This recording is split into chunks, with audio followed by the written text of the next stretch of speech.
Rakhine রাজ্যের থান্ডোয়ে শহরকে ঘিরে আরাকান আর্মির সঙ্গে জান্তা বাহিনীর তীব্র লড়াই চলছে। শহরের থাহতায় জলবিদ্যুৎ কেন্দ্রের কাছে উভয় পক্ষের দফায় দফায় সংঘর্ষে ব্যাপক প্রাণহানির খবর পাওয়া গেছে। মিয়ানমার ভিত্তিক সংবাদ মাধ্যম নারিনজারা জানিয়েছে, এই সংঘর্ষে 40 জন সেনা নিহত হয়েছেন।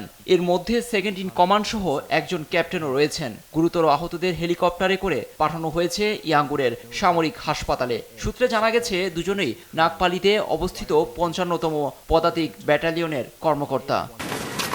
বাংলাদেশের পার্শ্ববর্তী রাখাইন রাজ্যের অবস্থান ধরে রাখার জন্য এটি ক্ষমতাসীন সামরিক সরকারের কাছে কৌশলগত দিক দিয়ে গুরুত্বপূর্ণ।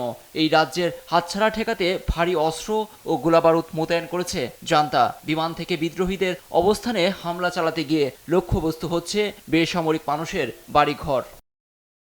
এদিকে রাখাইনের বুথিডং ও মংডুতেও থেমে থেমে সংঘর্ষ চলছে বিদ্রোহী ও সেনাদের মাঝে। ভারী লড়াইয়ে কেঁপে উঠছে আশপাশ। এই পরিস্থিতিতে দুই জায়গায় কারফিউ জারি করেছে ইউনাইটেড লীগ অব আরাকান। সংঘাতের মাঝেই শুক্রবার থেকে কারফিউ জারির ঘোষণা দেওয়া হয়েছে তাদের পক্ষ থেকে।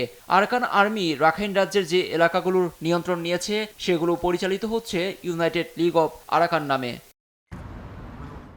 এদিকে মিয়ানমারের সার্বিক পরিস্থিতির কোনো উন্নতি না হওয়ায় সামরিক সরকারের ওপর ক্ষুব্ধ পশ্চিমা দেশগুলো। এ অবস্থায় দেশটিতে নিষেধাজ্ঞার মেয়াদ আরও 1 বছরের জন্য বাড়িয়েছে ইউরোপীয় ইউনিয়ন। নতুন করে ঘোষণা না দেওয়া পর্যন্ত আগামী বছরের 30 এপ্রিল পর্যন্ত এটি কার্যকর থাকবে বলে বিবৃতিতে জানিয়েছে সংস্থাটি। লুৎফর কবির, নিউজ ডেস্ক, দেশ টিভি।